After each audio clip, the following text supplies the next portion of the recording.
This is Douglas Bickford. I am in Christmas Valley, Oregon,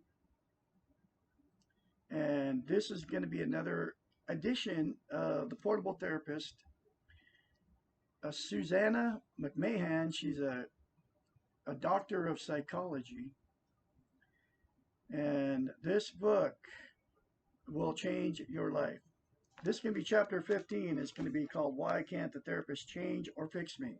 But the reason Douglas Bickford is here on today's date, which is the 11th of May 2021, is because 6 months ago, over 6 months ago, I left a toxic relationship, marriage to my wife of 3.5 years because of reason I got in that relationship because I have no self-esteem because of number one, my past uh, childhood sex abuse against me and my four sisters and one brother, me being the youngest, uh, by my father. Raped, molested, just all kinds of horrendous stuff. It was so bad I can't even remember it. Okay.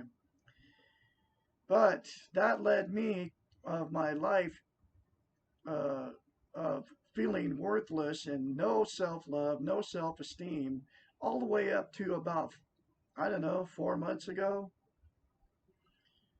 And I'm 65. So I went my whole life without self esteem. Okay. But not no more because in this book I got here, The Portable Therapist, I found it in my son's. When I left my wife in Idaho, I first stop was my son. He lives in Oregon City, who was also married to an alcoholic, abusive woman because of his low self-esteem. And I found this looking for a car. I took my RV, my old RV, old van. Both of them are 1987, right? I took both of them some clothes, my three cats, and I left everything behind in a 4 bedroom, 2 bath, 5 acre farm. I fled for my cat's life, okay? Because my wife was going to kill my cat because something that happened to her mother that her mother lied about it. Anyway, so I fled feeling like leaving everything. I mean, everything I'd worked for my whole life, okay? All of it. All my clothes, all my musical instruments, three cars, uh, everything, all my material possessions I left. Okay, I fled, and I fled, like I said, for my cat's life because she was an alcoholic. Her whole family were drug addicted. Her mother was they're all in denial. None of them had self-esteem. Dysfunctional, total dysfunction. I married into it. And the only reason I married into it because I had no self-esteem. Because I'm just like I said, because of the one reason when I was a child I got molested by my father, right? So anyway, uh, I fled. I was fleeing. I was confused. I was hurt. I was in pain. I didn't know I was going. And thank God I found this book. Anyway, but that led me to the point where I'm at right now. And all of that is now in the past. I have let go and love of my past 65 years of all the mistakes I made. Uh, and only reason I learned how to do this is because I learned the one simple concept out of this book which is the most important concept in this book, was it's called mirror therapy. It was in the first chapter I read. And the first chapter I read out of this book was at the end of the book. It was called Falling Out of Love, How to Fall Out of Love. And so, anyway, the concept is this. All you got to do, folks, to straighten your life out and to fix that inner void you have that comes from down in here, we all have it. All you got to do is look at yourself in the mirror and say, I love you. And that's it. It is that simple. I'm one of the only ones on YouTube saying how simple it is, you know. And so that's why I'm here. That's why Douglas Bickford is teaching out of the book, The Portable Therapist, because there's a whole lot more concepts in this book that will just help you get healthy minded and will, but the very first step is to start saying that in the mirror. You got to say it daily, and you got to keep saying it because self-esteem has to be maintained. It's like lifting weights. You just keep saying it. The more you say it, the more you feel it, the more you believe it, and literally you'll feel it if you do this. Okay. And anyway, this is chapter 15 out of the book, and every video I'm making, the link to get this book is in the description of the video. Okay, as you can go click on it, and then there's all kinds of books from $6 all the way up to 15 bucks that you can buy this book for. Okay, so if you want to get the book, I suggest you get the book and read it for yourself because it will change your life, folks. But just by watching me, you can continue to watch me because I'm putting up every chapter on up. Okay. Anyway, this is chapter 15. And it's called, Why Can't the Therapist Change or Fix Me? No one can change anyone else, period. You can only change yourself. No one else can change you. Other people may think that they are responsible for your change, but you are allowing them overtly or covertly to think that. Your change is entirely in your control. You choose what you do and what you do not do. You choose which thoughts and feelings to act upon and which to ignore. You choose when to be dependent and when to assert yourself. If you choose to give your personal power to someone else, which I did for 3.5 years, I've done it my whole life. But the last one, my last marriage, I gave her all my power because I made that choice to do that because I wanted to keep the relationship. I wanted to make the marriage work. That's what my thinking was at that time. Not no more.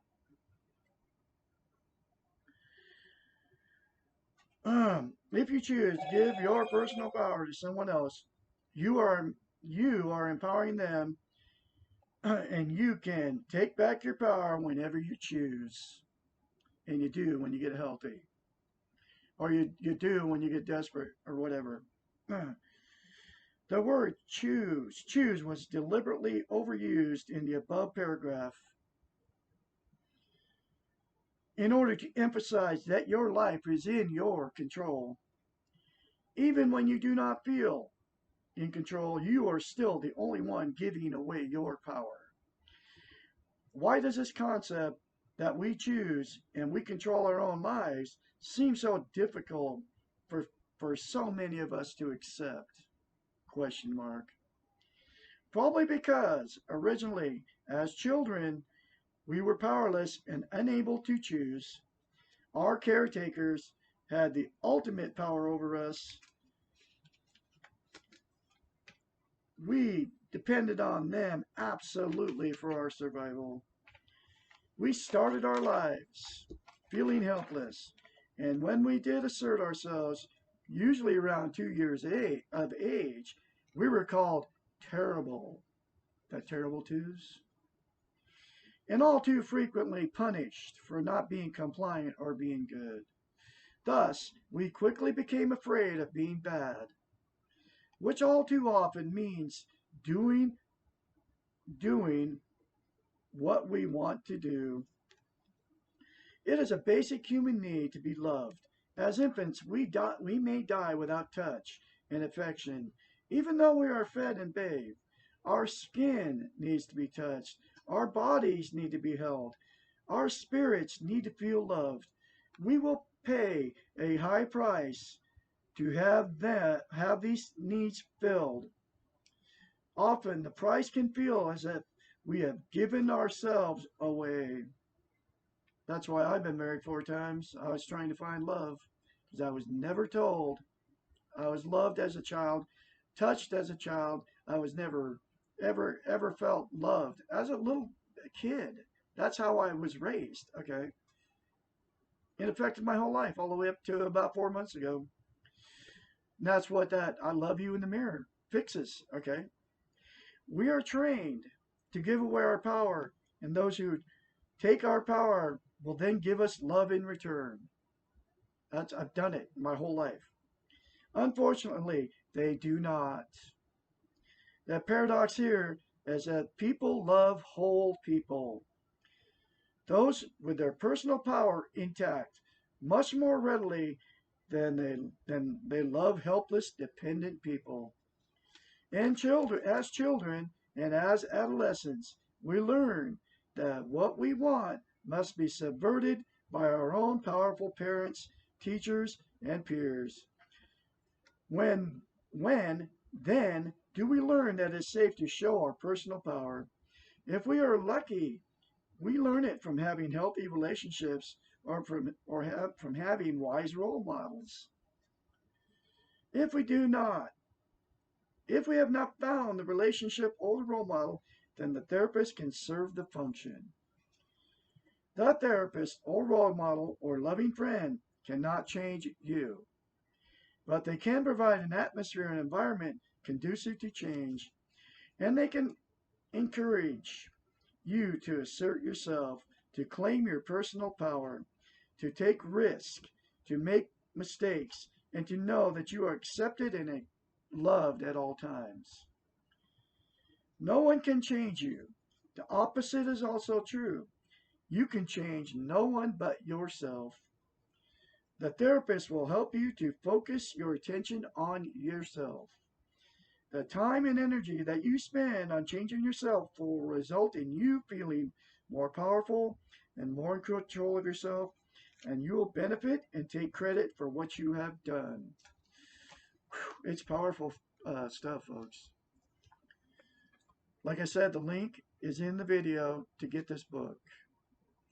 And I've taught you the first step into taking your power back. Because we're all in the same boat, folks. I was you 4 months ago until I started doing the mirror therapy and looking at myself in the mirror.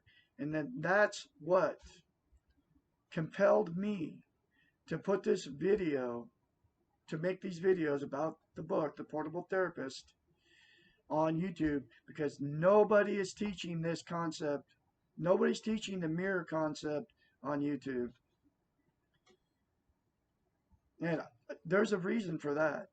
Because if you do this, it will empower you. You will feel it inside. It will change it inside of you. It'll fix your relationships.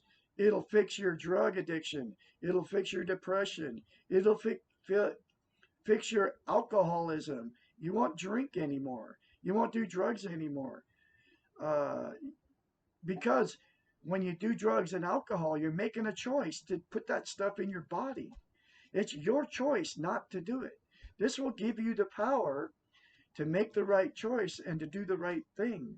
Okay? And that's what it's taught me. Because it's our choice of how we feel about ourselves. We have that. That is our choice. We can make that choice. I can make the choice to love myself. I can make the choice to not love myself. You can make the choice right now and start saying, I love you in the mirror. It will change your life, I guarantee you. I say it more than once. I say like 5 or 6 different things, all positive things to me while I'm talking to myself in the mirror. And the other thing is you can't lie to yourself in the mirror. That's why so people can't say I love you in the mirror because they don't believe it, and you can't lie to yourself in the mirror, so they won't say it because they can't lie to this so themselves in the mirror. This is the psychology behind mirror therapy because you're looking directly at yourself, and you can't say something that so you don't love yourself. You won't say it in the mirror because you can't say it to yourself if you don't. But anyway, you force yourself to say it the first time. And that's what the uncomfortable feeling is when you say it, okay? But then you keep saying it. I keep saying it. I love Douglas Bickford. I love my inner child. I'm not going to live in the past or the future. I'm going to live in the now. I'm worthy of love. I'm worthy to give love. I'm worthy to accept love.